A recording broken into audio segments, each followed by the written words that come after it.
Friesen takes the Coal Cup. Johnson wins in his return to the Ridge. We take the white flag with the young gun on the CRSA circuit.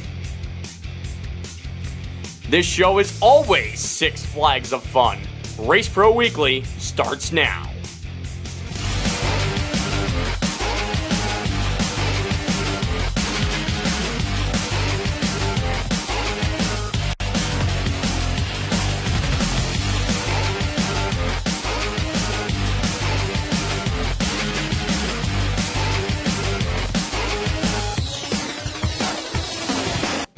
Hello and welcome to another edition of Race Pro Weekly. I'm your host, Mike Warren. Last season was the first installment of the Coal Cup, a 360 sprint car race at the Utica-Rome Speedway that met great success and with Stewart Friesen picking up the win. Would this year be any different?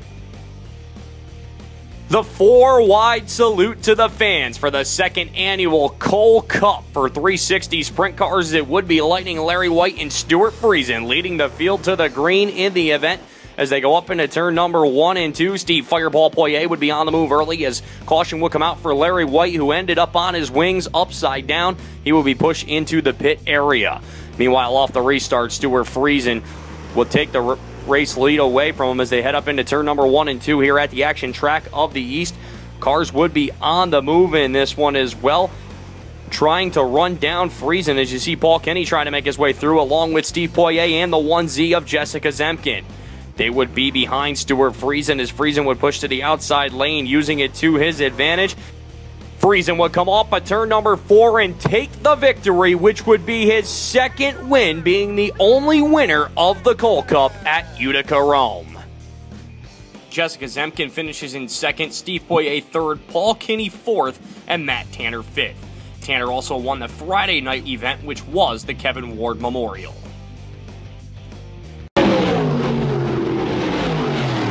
Corey Wilder and Bobby Vetter would be your pole sitters in this 35-lap modified feature at Glen Ridge, as it would be Wilder with the early lead. Cars on the move in the early going, but a little bit of jingle up in turn number 1 as Bobby Varon goes around, collecting a number of cars, including Hector Stratton and Chad Miller, in the parking lot up in turn number 1. Off of the restart, it will be Bobby Vetter taking the race lead on the outside lane of Wilder as Hohenforst and Johnson duke it out. Then it would be contact between the Apollo Rocket, Josh Hohenforst, and Corey Wilder, which would give substantial front-end damage to the 6H machine, which would end his night. Jeff Rockefeller would grab the lead off the restart, and Mark Johnson would move to the number 2 spot as they headed down the back straightaway. Neil Stratton and Bobby Hackle on the move as well as they look to crack the top 5 in this feature event. But then it would be Mark Johnson running down the 816 machine as he would go to the inside and try to take the lead away, but Rockefeller too strong for the time being as he would try to hold on the outside. However, Mark Johnson in turn number 2 would power underneath and take that spot away. Willie Decker would be on the move as well as he would slide to the inside of the 816 of Rockefeller and take the number 2 spot, but it would be Mark Johnson picking up win number 3 at the Ridge. Mark Johnson brings home the victory. Willie Decker would finish in second, Jeff Rockefeller third, Neil Stratton fourth, and Craig Hansen rounding out your top 5. Rob Maxson would be your pole sitter in the 25-lap Sportsman feature at the Albany-Saratoga Speedway as he would take the early race lead, but Cody Blue would be on the move in a hurry as he would move to the inside of the 352 of John Proctor, and here comes the first of many cautions in this event as a parking lot in turn number 1 and 2 as a number of cars get together as that would bring out the caution. Off of the restart, the Greg's Towing and Repair car number 173 machine would retake the lead, but caution would slow the field as points leader Jeremy Pitts and the 26 of McGrew would have trouble. Off of the next restart, it would be Blue back with the race lead, and then Josh Sun would get together with Hunter Bates, collecting a number of cars up in turn number 3 and 4.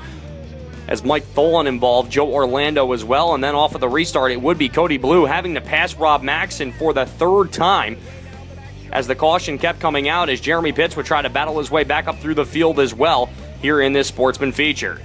Derek McGrew and Josh Sun would have trouble up in turn number 3 and 4 with McGrew's night coming to an end. And then off the restart, now Olden Dwyer are going to try to make a bid to the inside of Rob Maxson for the number 2 spot. As they come off at turn number 2, he would nose ahead of them. However, the caution will come out again, and that would give Maxson the spot back as Proctor would bring out the caution. Then it would be Jeremy Pitts trying to make his way up through the field as he would work in and try to get to the number 2 spot on Rob Maxson, but this would be behind Cody Blue as he picks up his first win of the season. Cody Blue picks up the victory. Jeremy Pitts would finish in second, Rob Maxson third, Olden Dwyer fourth, and Nick Lucier fifth. Not just Dirt Week, the Napa Auto Parts Super Dirt Week. Racing's biggest party is coming, October 8th through 12th at the New York State Fairgrounds. Friday night, racing under the lights. Saturday, the Silver Crown Series takes on the Moody Mile. Sunday's 200-lap Super Dirt Car Big Block Modifieds. 5 days, over 100 race cars, thousands of laps. Get your tickets and event information now at SuperDirtWeekOnline.com. This is one party you won't want to miss. Napa Auto Parts Super Dirt Week, October 8th through 12th. There's only one Super Dirt Week. There's only one place in the capital region for you to get the full racing action. Stop down at the Bobco video booth at the track or call 518-399-0937. Bobco Racing Video, the next best thing to being there. CRSA Sprints were on hand at the final Saturday night at the Lebanon Valley Speedway. You see a few incidents going on. Pure Stocks were also there as well, along with the Sportsman and Small Block Modifieds. However, as each division did get through their qualifying heat races during the third Pure Stock feature event, the rains did come and that would put a halt on the night, as that would end the 2014 season at the Lebanon Valley Speedway and the track champions would be officially crowned. Brett Hearn, Wayne Jelly, Jeff Watson, and Robbie Speed in the modified small block Sportsman and Pro Stocks respectively. Pure Stock champion is Al Relier. 4-cylinder single cam went to Jim Williams, and our 4-cylinder dual cam champion is Kenny Stager. Chuck Alessi and Scott Goodrich would bring the CRSA Sprint cars down the front straightaway for their 25-lap A-Main at Albany-Saratoga. As in the early going, cars would be on the move, including the 3 of Josh Panizik and the 07P of Danny Varon. Goodrich would be your race leader, but now it would be Mike Kaiser on the outside lane in that 99 car as he would bounce off the cushion in turn number 1 and 2 and power around to take the race lead. Goodrich would still be sitting in the number 2 spot, but now here comes Danny Varon underneath Panizik. He takes spot number 3 away, along with Alessi getting by him. Before you knew it, Varon would be in spot number 2, and he would slide underneath Mike Kaiser and take the lead away up into turn number 1 and 2, and that would put Varon in the lap traffic very quickly. He would move up into turn number 1 and 2, almost get stopped as Robert Radavoy goes off the cushion in turn number 2, but race fans, you know what time it is, as Danny Varon picks up the win. Danny Varon with his second win in the A-Mains in 2014 at Albany-Saratoga. Mike Kaiser would finish in second, Chuck Alessi third, Scott Goodrich fourth, and Josh Panizik would round out the top 5. Performance. Quality. Service. That's DMC Racing Products. Hundreds of name brand parts. Competitive prices. That's DMC. DMC Racing Products. Race to win.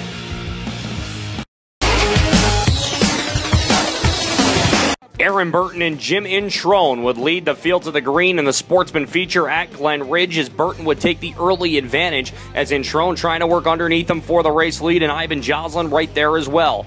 Curtis Hohenschelt and Brian Pesolano will be on the move, along with the 18 of Tony Ferrone, as Burton continued to lead this one as the car gets sent all the way to the outside wall, as that would bring out the caution. Rocky Warner would also have some trouble in this one as you see him in the pit area.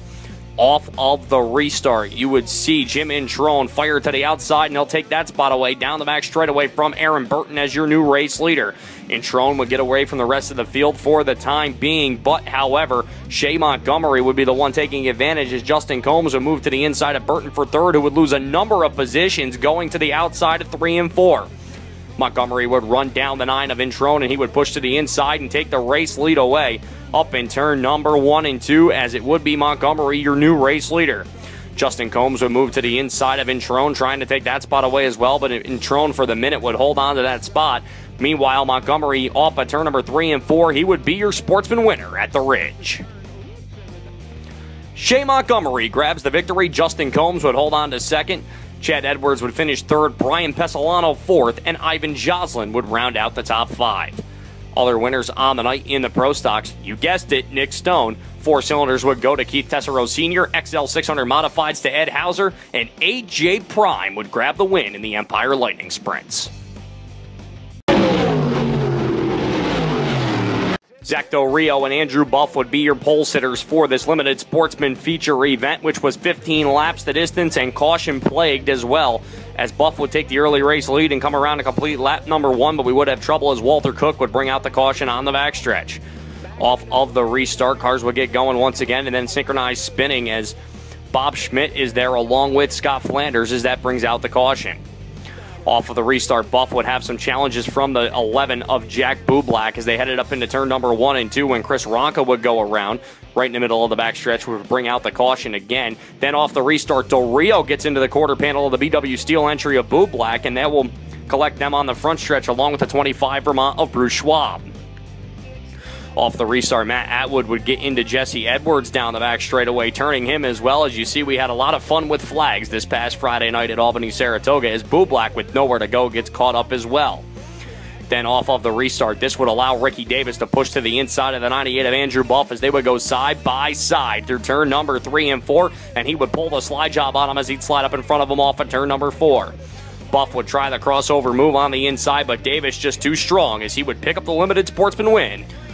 Ricky Davis picking up his second win of the season. Andrew Buff would finish in second, Kenny Conroy third, Anthony Alger fourth, and Ben Brownell would finish in fifth.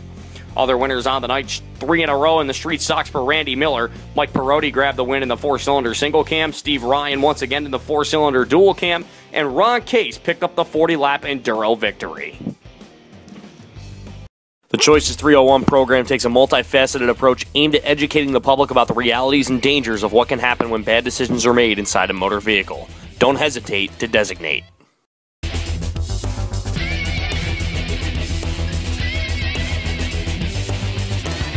Kyle, tell the folks who maybe not know who you are, where you are from, and how long you've been doing this racing now. Yeah, you know, I'm from Great Barrington, Mass. I've been racing for about 8 years, started off in go-karts, then mini sprints, now full size. Now you moved to the full-size sprint car. What's the biggest difference between this and a mini sprint? You know, just a lot more power. Just takes some getting used to, second year, so hopefully things pick up. Now taking a look at your car, I see on it, it says David Gravel Racing. How'd that come about and why is he on your car? Yeah, you know, Dave helped us out a lot this year. After last year, we had a little incident, and Dave stepped up and let us have a car of his, and, you know, it's been working out pretty good. Now, just started your freshman year at college. Tell the folks where you're going to school and what you're studying. I'm going to Keene State, New Hampshire. I'm doing sustainable product and design. It's kind of like mechanical engineering, so tie that into racing and hopefully be all set. How do you think you're going to be able to tie that into racing? I know just a lot about setup and just how really stuff works, machine shop and all that good stuff. How tough is it going to be now that you're in college here at the end of the season and trying to continue racing? You know, it'll probably be a little tough. Come home on just about every weekend, work on the car. Dad and me, you know, pretty much do it all, so it's a good thing. Now taking a look, you're a sprint car racer, racing in the Northeast, mainly known for dirt modifieds. What made you decide to go sprint car racing instead of modified? You know, we started off on mini sprints in Whip City, and after that closed, we ran Accord for a little bit in the 1200s, and then jumped right into 305s. And you know, it's a little tough, not too many exposure here, and you know, just try and make it out how it is. Hopefully going to 360 soon or something comes up.